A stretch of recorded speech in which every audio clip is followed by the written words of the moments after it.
तो अब आप बताते हैं कि इस पूरे विश्व में, इस पूरी पृथ्वी के ऊपर अगर कोई भी ये कहता है कि मैं कल की अवतार हूं, और कोई भी ये मानता है उनको मानने वाला कि हमारा गुरु, हमारा सतगुरु, हमारा शंकराचार्य, हमारा महंत कल्कि है, जिन लोगों ने कल्कि के नाम से धंधे शुरू कर रखे हैं, किसी के भी मस्तिष्क पे जो धार्मिक नेता है, धार्मिक, क्योंकि यहां पे स्पिरिचुअलिटी की बात हो रही है, यहां पे उस सायरन की बात हो रही है, जो हिंदू धार्मिक नेता होगा, जो गुरु होगा, जिसके विषय में कहा जाता है कि वो कल्कि है, वो जन्म ले चुका है, कोई कहता है वो प्रकट हो चुका है, कोई कहता है वो अपना काम भी शुरू कर चुका है, उसकी सबसे पहली पहचान आप रूपा आनंद जी कह लीजिए, वैसे भविष्यवाणी तो नास्त्रेदमस जी की है, इन्होंने कॉपी की है, इनको नहीं पता था इन बातों का, तो उसकी पहचान इन्होंने बताई कि जो आंखों की दोनों बोहें हैं उनके मध्य वी का निशान होगा, अर्ध चंद्रमा का निशान होगा। तो अब वीडियो आगे जो बनने जा रहा है, अब यहां से मुझे सारे प्रमाण आप लोगों को दिखाने पड़ेंगे। मैं बहुत सारे लोगों का नाम बताऊंगा, लेकिन फिट किसके ऊपर बैठेगा ये आपने डिसाइड करना है। तो इस पूरी पृथ्वी पे, इस पूरे ब्रह्मांड में, खाली पृथ्वी नहीं, इस पूरे ब्रह्मांड में आध्यात्मिक क्षेत्र में यदि कोई संत है, महात्मा है, और जिसके विषय में, जिसको टारगेट करके नास्त्रेदमस जी ने बरसों पहले भविष्यवाणी की थी कि वो जो हिंदू सायरन, हिंदू संत होगा, जिसका पूरे विश्व पे एक छत्र राज होगा, जिसको पूरी दुनिया पूजेगी, और जो पूजने के लायक है, जिसका एक झंडा होगा, जिसकी एक भाषा होगी, बड़े बड़े राष्ट्रों के राष्ट्र अध्यक्ष यानी प्रधानमंत्री, राष्ट्रपति अपने राजकाज की शुरुआत उससे सलाह लेके किया करेंगे, यानी वो उन सब का धार्मिक गुरु होगा। उसके दोनों बाहों के बीच में वी का निशान होगा, अर्ध चंद्र बिंदु, अर्ध चंद्र आधा चंद्रमा की तरह होगा। और इस पूरे विश्व में अगर ये पहचान किसी आध्यात्मिक संत, महंत या गुरु के ऊपर फिट बैठती है, पूरे विश्व में वो केवल एक ही महापुरुष है। उस महापुरुष का वो पवित्र नाम लेने से पहले, उस महापुरुष का वो पवित्र नाम लेने से पहले, क्योंकि बाइबल में एक जगह जिक्र आता है कि यहूदी लोग अपने परमेश्वर का नाम लेने से पहले जब वो बाइबल को पढ़ा करते थे, तो बाइबल में उस महापुरुष का, उस परमेश्वर का, जिसे भी वो कहते हैं या जानते हैं, मानते हैं, उनका नाम लेने से पहले वो लोग नहाया करते थे, स्नान किया करते थे कि हमारे खुदा का इतना नाम पवित्र है, इतना पाक है कि बगैर नहाए हम उसका नाम नहीं लेते थे। तो पुण्यात्माओं, जो पूरे विश्व की काया पलटेगा, विनाश के समय में उन आत्माओं को बचाएगा अपनी पावर से, जो प्राकृतिक आपदाओं को रोकने में समर्थ है, यूं हाथ कर देगा, अगर गिरता हुआ ग्लेशियर होगा वहीं टिक जाएगा, यूं हाथ कर देगा, सूरज अपनी जगह स्टेबल हो जाएगा। वो परम शक्ति है इस भारत देश की पवित्र भूमि पे। उस परम शक्ति का नाम लेने से पहले जितने भी आत्माएं उस परम सत्ता के संपर्क में हैं, मैं उन सभी से निवेदन करूंगा कि हम 2 मिनट के लिए उस वर्तमान के कल्कि अवतार, उस सुप्रीम, उस सायरन धार्मिक नेता, उस गॉड, परमेश्वर अल्लाह का वो पाक पवित्र नाम सोशल मीडिया के माध्यम से, इस इंटरनेट के माध्यम से देश दुनिया तक पहुंचाने के लिए, लोगों को बताने से पहले 2 मिनट के लिए हम उनके चरणों की वंदना करेंगे। हम मानसिक उनके चरणों की सेवा करेंगे। उनके चरणों के ऊपर मानसिक क्रिया से स्वच्छ जल डालकर नीचे एक स्वच्छ पात्र रखकर फिर हम उनके मानसिक क्रिया से उस चरणा अमृत का पान करेंगे। उसके बाद हम उस महापुरुष का नाम इस जुबान से पूरे देश और दुनिया को आज इस लाइव शंका समाधान के माध्यम से बताएंगे।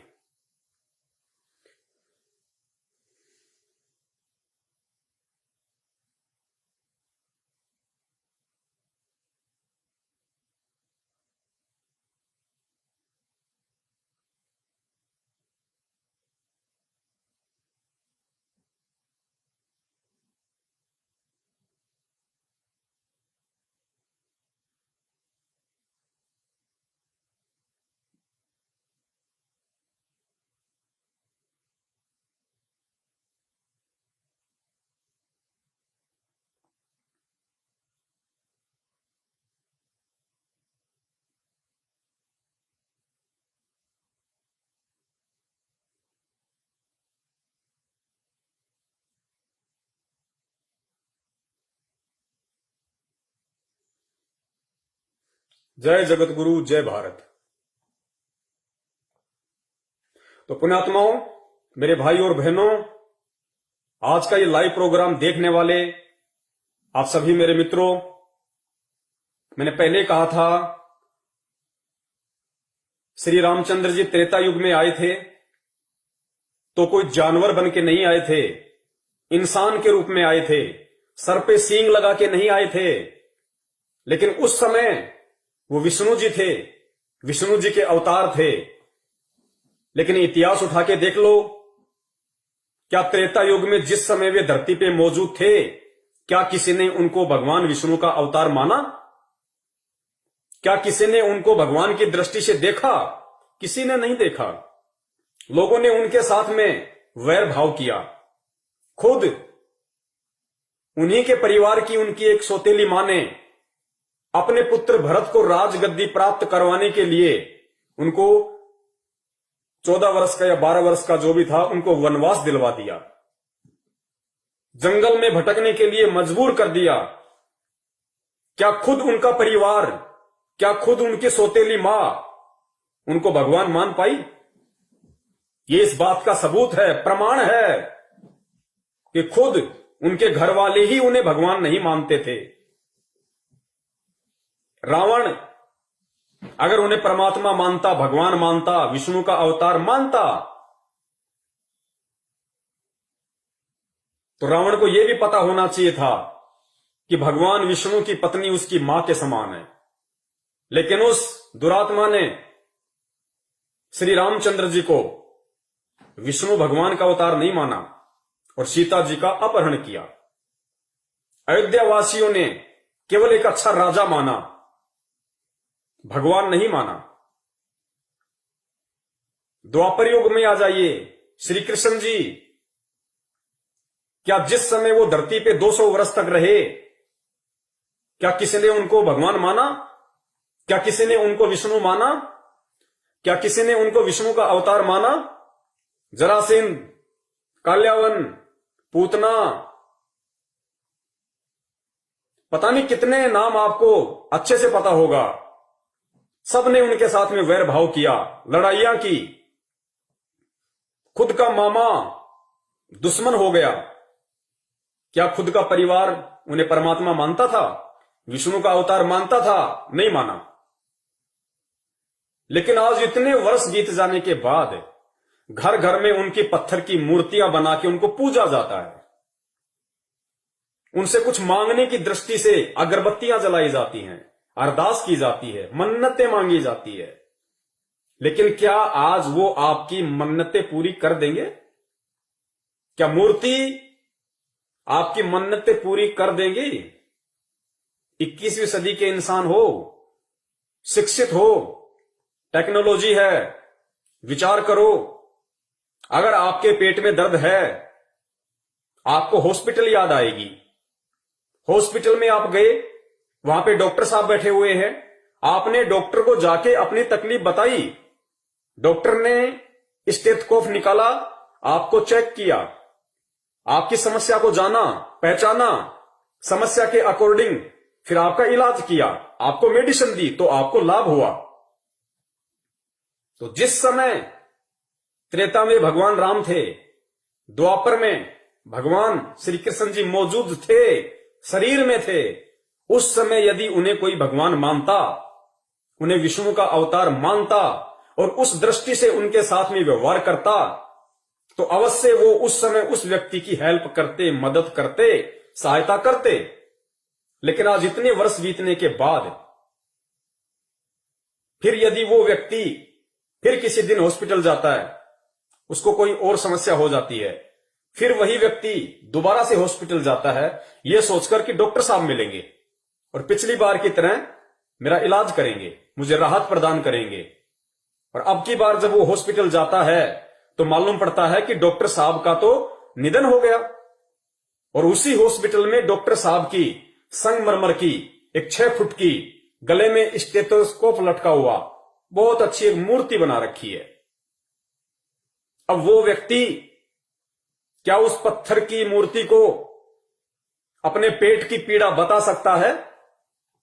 क्या वो पत्थर की मूर्ति स्टेथोस्कोप उठा के उसकी रगों पे रख के क्या वो उस दर्द को जान के उस व्यक्ति का इलाज कर सकती है? आप कहोगे नहीं, संभव ही नहीं है, पत्थर की मूर्ति कहां से इलाज कर देगी।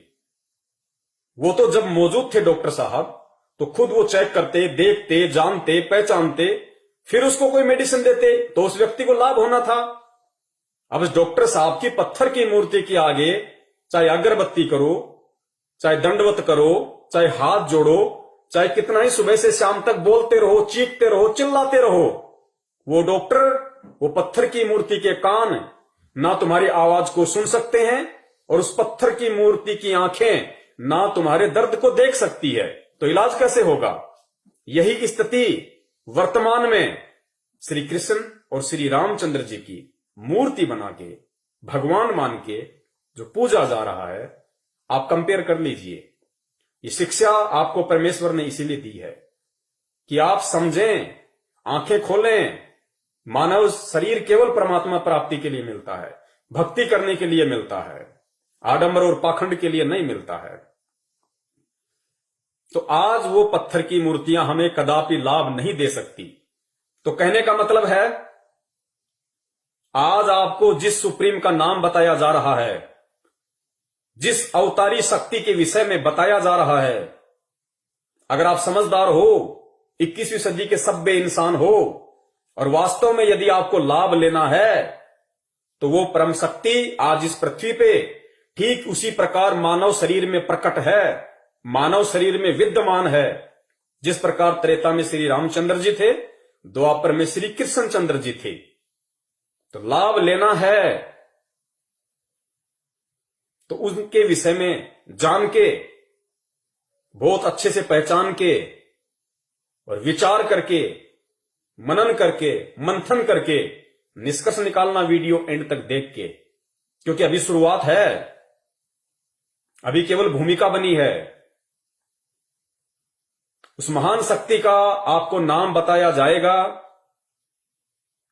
और नाम बताने के बाद में फिर इन भविष्य वक्ताओं की भविष्यवाणियों के आधार से आपको पहचान करवाई जाएगी। क्योंकि भगवान जब भी पृथ्वी पे आता है, या भगवान जब जब पृथ्वी पे आया है, भगवान ने जब जब अधर्म का नाश करने के लिए, सत्य की सत्ता स्थापित करने के लिए, दुनिया में सुख और शांति पैदा करने के लिए अगर यहां पे उनका अवतरण हुआ है, वो प्रकट हुए हैं, तो सूअर बन के प्रकट नहीं हुए, गधे बन के प्रकट नहीं हुए, राक्षसों की तरह सींग लगा के नहीं आए। वो एक जनसाधारण के परिवार में आए हैं। दशरथ के घर में रामचंद्र जी आए,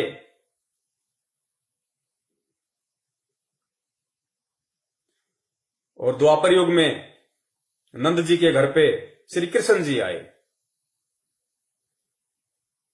इसी प्रकार वो परम शक्ति जैसी लीला विष्णु अवतार उन महापुरुषों ने की, वैसी ही लीला एक जन साधारण की तरह वो परम शक्ति जो ब्रह्मा विष्णु महेश से असंख्यों गुना ज्यादा पावरफुल है, वो आज इस पृथ्वी पे मौजूद है,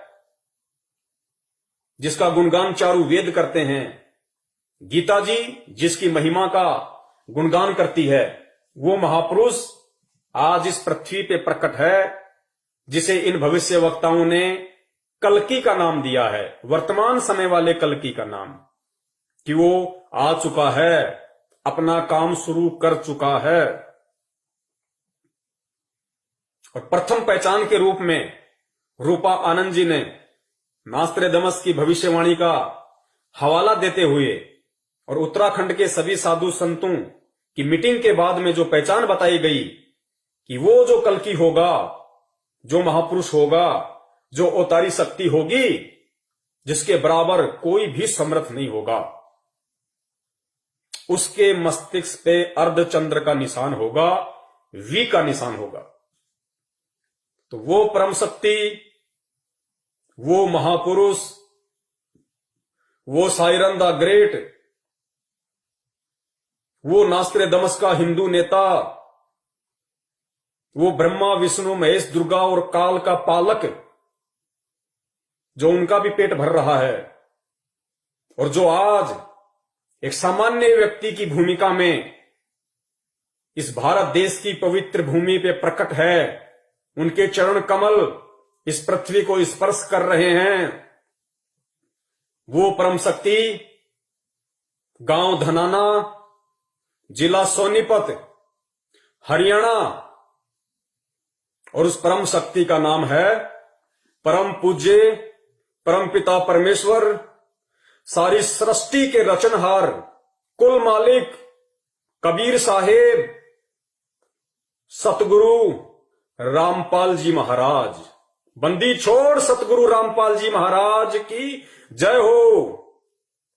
ये है वो परम शक्ति, वो अखिल ब्रह्मांड का स्वामी, वो जगत गुरु, वो नारायण, जिसकी कथाएं भगवान विष्णु को केंद्रित करके सुनी और सुनाई जाती हैं, जिसकी महिमा का गुणगान हिंदू धर्म के चारों पवित्र वेद करते हैं, मुसलमान भाइयों की कुरान शरीफ करती है, सिखों का गुरु ग्रंथ करता है।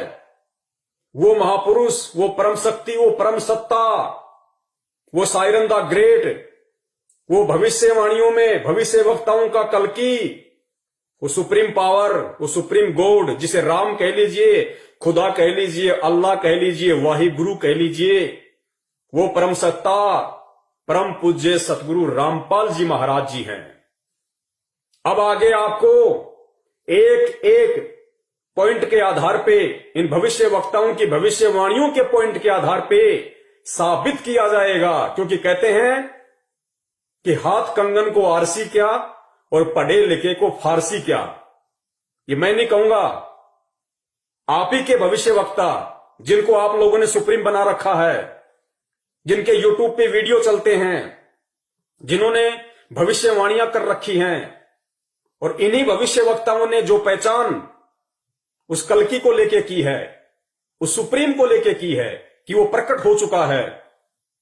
एक एक पॉइंट, एक एक बात सोने की तरह परम पूज्य सतगुरु रामपाल जी महाराज जी के ऊपर सोने की तरह खरी उतरेगी, खरी, सह सबूत, प्रमाणित।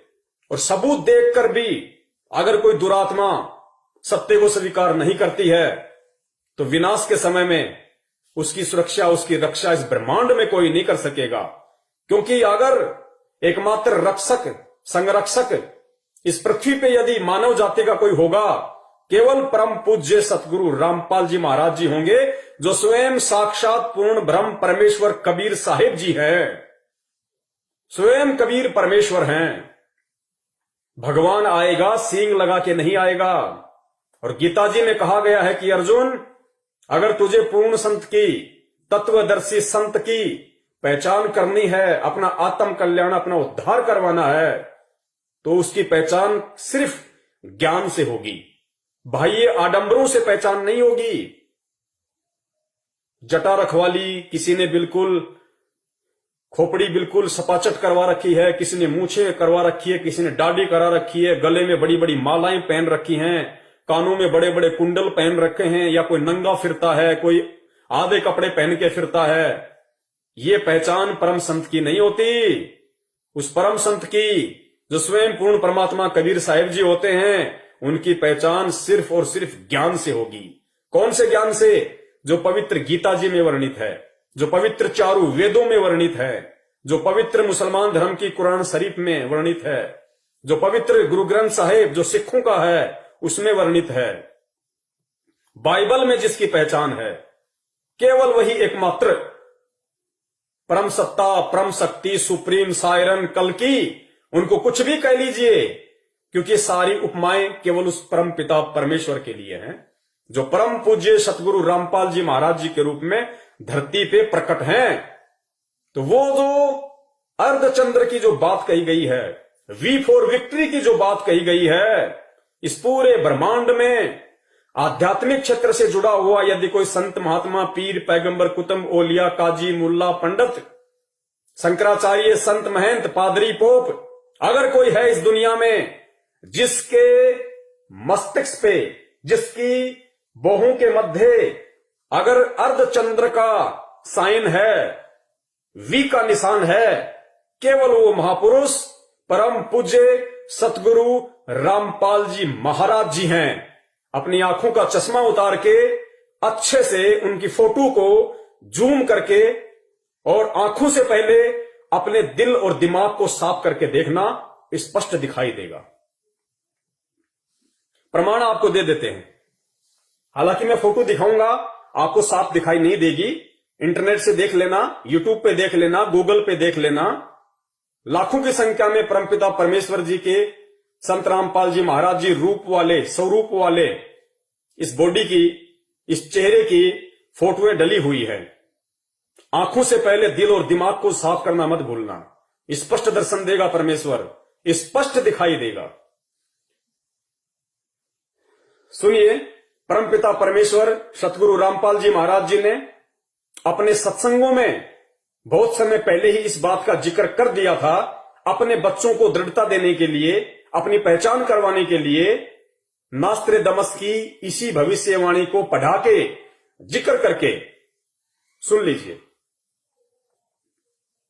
1999 में ये क्या बोला गया है कि एक ऐसे व्यक्ति ने जन्म लिया है जिसकी अकेले ही उत्पादित शक्ति किसी भी शक्ति संपन्न राष्ट्र के बराबर होगी।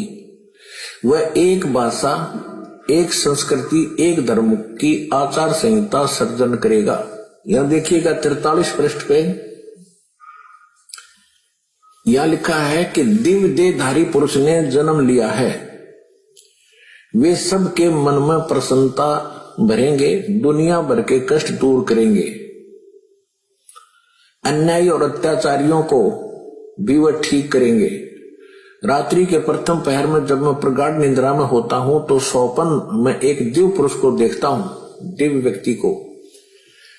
किसी जलाशय के निकट बैठे हुए इस योगी के मस्तक में दोनों भावों के जहां मिलती हैं तो उसमें अर्ध चंद्रमा के दर्श होते हैं। उसके बाल सफेद हैं, सुब्र वेशभूषा है या निषादान सुंदर, गौवर्ण गौर है, गोरा कलर है तथा पैरों में चर्म विहीन पाहन यानी पादुकाएं हैं। बिना चमड़े की जूतियां पहनता है।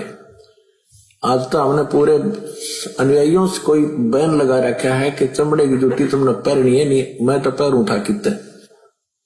देखिए, परमपिता परमेश्वर जी ने, जो दुनिया का सायरन है, दुनिया की नजरों में कल्कि है, महापुरुष है, उन्होंने अपने बच्चों को सत्संग के माध्यम से काफी वर्ष पहले ये संकेत कर दिया था, इशारा कर दिया था, नास्त्रेदमस जी की भविष्यवाणी का जिक्र करते हुए। उन्होंने जो अर्धचंद्र की बात अपने सत्संग में बताई है, लेकिन खुल के नहीं बताया, क्योंकि अब वो ये नहीं कहेंगे कि बच्चों मेरे मस्तिष्क पे अर्धचंद्र का निशान है। समझदार को संकेत काफी होता है। आगे नास्त्रेदमस जी ने कहा कि वो जो हिंदू संत होगा, वो जो सायरन होगा, वो चर्म विहीन पादुकाएं पहनेगा। चर्म विहीन मतलब बिना चमड़े के चप्पल और जूते पहनेगा। इस पूरे विश्व में केवल एक परम पूज्य सतगुरु रामपाल जी महाराज जी ही वो परम संत हैं जिन्होंने अपने जीवन में कभी भी चमड़े की किसी भी वस्तु का प्रयोग नहीं किया। क्यों नहीं किया? क्योंकि चमड़े की वस्तुएं जानवर को मार के, क्योंकि आज वर्तमान में ये एक बहुत बड़ा बिजनेस बन चुका है चमड़े का, और चमड़े को लॉन्ग लाइफ देने के लिए, लंबी जीवन देने के लिए जानवरों को जीवित ही किस प्रकार तड़पा तड़पा के उनकी खाल उतारी जाती है, जीव हत्या की जाती है। इसलिए परम पूज्य सतगुरु रामपाल जी महाराज जी ने ना कभी खुद चमड़े से बनी किसी वस्तु का जीवन में प्रयोग किया, और जब से वो आध्यात्मिक क्षेत्र में आके उपदेश करने लगे हैं, उन्होंने अपने किसी भी भगत को, शिष्य को, अनुयायी को चमड़े के जूते पहनने के लिए नहीं कहा। स्पष्ट अपने सत्संगों में, अपनी मर्यादाओं में उन्होंने अंकित किया हुआ है कि हमने चमड़े से बनी किसी भी वस्तु का प्रयोग नहीं करना है। ये चमड़े की बात उन्होंने स्पष्ट रूप से कही, और साथ ही ये कहा कि मैं तो खुद अपने भक्तों को चमड़े के जूते, बेल्ट, परस या कोई भी वस्तु प्रयोग करने के लिए मना करता हूं, तो मैं तो पहनता ही कहां। ये इन्होंने स्पष्ट यहां पे बोल दिया। लेकिन वो माथे में जो चंद्र वाला निशान है, वो नहीं कहेंगे सत्संग करते समय कि देखो बच्चों, वो मेरे मस्तिष्क के ऊपर है। वो संकेत है, समझने वाले समझ गए होंगे, वरना समय आने पे तो खुलासा होना ही होना था, जिस प्रकार इंटरनेट के माध्यम से आज हो रहा है। तो ये है वो परम शक्ति, ये है वो परम सत्ता, जिनके ऊपर इस देश दुनिया के प्रसिद्ध हो या सुप्रसिद्ध हो, छोटा हो या बड़ा हो, नामी हो या गिरामी हो, कोई भी भविष्यवक्ता हो, उनकी भविष्यवाणी का प्रत्येक पॉइंट अगर इस विश्व में किसी संत महात्मा के ऊपर फिट बैठेगा, तो केवल वो एक ही नाम है, परम पिता परमेश्वर सतगुरु रामपाल जी महाराज। ये दो भविष्यवाणियां जो रूपा आनंद ने जिक्र किया, मस्तिष्क के ऊपर अर्धचंद्र का निशान, वी फॉर विक्ट्री, केवल परम पूज्य सतगुरु रामपाल जी महाराज जी पे ही आपको ये निशानी मिलेगी। अन्य जितने भी संत महंत शंकराचार्यों के शिष्य भगत अगर ये प्रोग्राम देख रहे हो, तो आप अपने गुरुदेव के मस्तिष्क पे कभी आपको उनसे मिलने का मौका मिले, आराम से चश्मा उतार के देख लेना, आपको ये साइन नहीं मिलेगा। केवल उसी पे मिलेगा जो पूर्ण ब्रह्म परमेश्वर है, साक्षात कबीर देव है। दूसरा, नास्त्रोदमस ने चमड़े का जिक्र किया, तो ये भी केवल सिर्फ और सिर्फ उसी परम संत के ऊपर खरा उतरेगा, क्योंकि भविष्यवाणी बहुत समय पहले हो चुकी थी, और परम पिता परमेश्वर ने कभी भी चमड़े से बनी वस्तुओं का उपयोग नहीं किया। उल्टा अपने शिष्यों को भी प्रयोग करने से सीधा सीधा मना करते हैं कि अगर मेरी इन मर्यादाओं का कोई उल्लंघन करेगा, उसे मेरा शिष्य कहलाने का कोई अधिकार नहीं है। स्पष्ट तौर पे वे मना करते हैं कि मुझे आश्रम में भीड़ इकट्ठा नहीं करनी है। आगे चलते हैं, आगे देखिए, रूपा आनंद ने संत जय गुरुदेव जी की जिस भविष्यवाणी का जिक्र किया था, देखिए जय गुरुदेव जी की भविष्यवाणी इस पूरे ब्रह्मांड में, इस पूरी पृथ्वी पे अगर किसी आध्यात्मिक क्षेत्र से जुड़े हुए संत महात्मा गुरु से मिलती है, तो वो केवल एकमात्र परम पूज्य सतगुरु रामपाल जी महाराज जी हैं।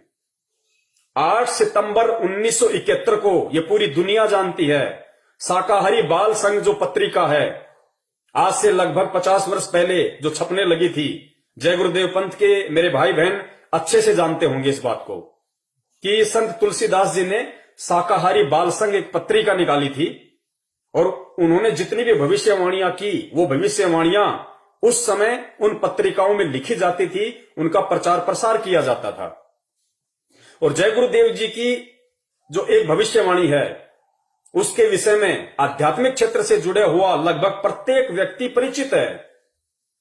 8 सितंबर 1971 को उन्होंने क्या भविष्यवाणी की थी? उन्होंने कहा था कि जिस अवतारी शक्ति के विषय में मैं बार बार जिक्र करता हूं, जिसके विषय में मैं हर बार कहता हूं कि विनाश का समय आने वाला है, घोर कलयुग आने वाला है, उस विनाश के समय में यदि कोई बचाव करेगा, रक्षा करेगा, केवल वो अवतारी महापुरुष है, जिसका एक झंडा होगा, जिसकी एक भाषा होगी। एक झंडा और एक भाषा का मतलब क्या है? एक झंडे का मतलब है जिसका एक छत्र राज होगा, और एक भाषा का मतलब पूरे विश्व में केवल उसी का एक ज्ञान होगा, जिसका एक झंडा और जिसकी एक भाषा होगी। पूरे विश्व में केवल उसी का राज होगा और पूरे विश्व में केवल उसी का एकमात्र ज्ञान होगा। उसको कहते हैं एक झंडा और एक भाषा। तो 8 सितंबर 1971 को जय गुरुदेव जी ने सार्वजनिक तौर पे सत्संग करते हुए कहा था कि आज वो महापुरुष जिसके विषय में मैं बार बार जिक्र करता हूं, जो देश दुनिया की काया पलट करके रख देगा, आज वो महापुरुष 8 सितंबर 1971 को पूरे 20 वर्ष का हो चुका है। पूरे 20 वर्ष का एग्जिट। और अगर अभी से उसका पता बता दूं तो लोग उसके पीछे पड़ जाएंगे। अभी ऊपर से आदेश पता बताने का नहीं हो रहा है। तो पुण्यात्माओं, इस पूरे विश्व में जितने भी लोग किसी न किसी संत महंत महात्मा शंकराचार्य से जुड़े हुए हैं, चाहे वो किसी भी धर्म के हों, आप अपने गुरुदेव की डेट ऑफ प्रकट, क्योंकि हम डेट ऑफ बर्थ का जिक्र नहीं करेंगे, क्योंकि डेट ऑफ बर्थ उसकी होती है जो जीव होता है, जो मां के गर्भ से जन्म लेता है। और मां के गर्भ से जन्म लेने वाला जीव संज्ञा में होता है, वो प्राणी होता है, आप और हमारी संज्ञा में होता है। वो देश का उद्धार नहीं कर सकता, वो देश का तारणहार नहीं हो सकता, वो देश का मुक्तिदाता नहीं हो सकता। परम पुरुष महापुरुष केवल प्रकट होते हैं। लोगों को लगता है उन्होंने मां के गर्भ से जन्म लिया है, लेकिन वो जन्म नहीं लेते, क्योंकि परमेश्वर के गुणों में जन्म लेना नहीं है। ये वेद महिमा का गुणगान करते हैं, गीता इस महिमा का गुणगान करती है। परम पुरुष महापुरुष सायरन स्वयं वो कबीर परमेश्वर होता है। और वो कबीर परमेश्वर जब इस पृथ्वी पे प्रकट होता है किसी भी साधु संत के रूप में या जिंदा महात्मा के रूप में, केवल प्रकट होते हैं। तो संत रामपाल जी महाराज जी की आप लोगों की नजरों में, क्योंकि जब तक आपको ज्ञान नहीं है तब तक आप डेट ऑफ बर्थ ही बोलेंगे, और जिसे ज्ञान हो गया वो बोलेगा डेट ऑफ प्रकट। तो हमारी नजरों में डेट ऑफ प्रकट और आपकी नजरों में डेट ऑफ बर्थ उनकी 7 सितंबर 1951 है। 7 सितंबर 1951, जिसके विषय में जय गुरुदेव पंथ के संत तुलसीदास जी ने डंके की चोट पे पूरी देश दुनिया के सामने खुले तौर पे जो वो सत्संग करते थे, उन्होंने कहा था कि वो परम पुरुष, क्योंकि जय गुरुदेव जी एक संत थे, आध्यात्मिक क्षेत्र से जुड़े हुए थे, पूर्व जन्म की भक्ति उनके पास में थी, और परमात्मा ने पृथ्वी पे आने के बाद अपनी उपस्थिति दर्ज करवानी थी। ये भविष्यवाणियां करवा के, क्योंकि आगे चल के फिर ये भविष्यवाणियां कोई बताएगा, कोई समझाएगा कि किस महापुरुष पे फिट बैठ रही हैं। वो हाथी कौन है जिसके कपड़े लोगों ने पहले सीन के तैयार रख दिए, वो हाथी कौन है। सो संत जय गुरुदेव की जो भविष्यवाणी है, जो ये कपड़ा है केवल हाथी पर ही फिट बैठेगा, गधे पे या झोटे पे अगर कोई फिट बैठाने की कोशिश करेगा तो नहीं बैठेगी, मजाक बनवाएगा अपना आने वाले इतिहास में। तो 8 सितंबर 1971 को जय गुरुदेव जी ने कहा था कि वो महापुरुष, वो अवतारी महापुरुष जो पृथ्वी पे प्रकट हो चुका है, वो आज पूरे 20 वर्ष का हो चुका है। तो 8 सितंबर 1971 को यदि कोई 20 वर्ष का हुआ था आध्यात्मिक क्षेत्र से जुड़ा हुआ व्यक्ति, वो केवल परम पूज्य सतगुरु रामपाल जी महाराज हैं। आप उनकी डेट ऑफ बर्थ निकाल के देख सकते हैं, गूगल पे मंगवा सकते हैं, पैन कार्ड, आधार कार्ड, लाइसेंस, कुछ भी। उनकी डेट ऑफ बर्थ उस समय पूरी 20 वर्ष की हो चुकी थी। तो संत जय गुरुदेव जी की भविष्यवाणी अगर इस विश्व में किसी संत महात्मा पे फिट बैठती है, वो केवल परम पूज्य सतगुरु रामपाल जी महाराज जी हैं, अन्य कोई नहीं है। चाहे कितनी ही कोशिश क्यों ना कर लो, फर्जी बनवा नहीं सकते, क्योंकि पूरी दुनिया के सामने है। अब कोई पलट नहीं सकता, क्योंकि सबके डेट ऑफ बर्थ पूरी दुनिया के सामने है।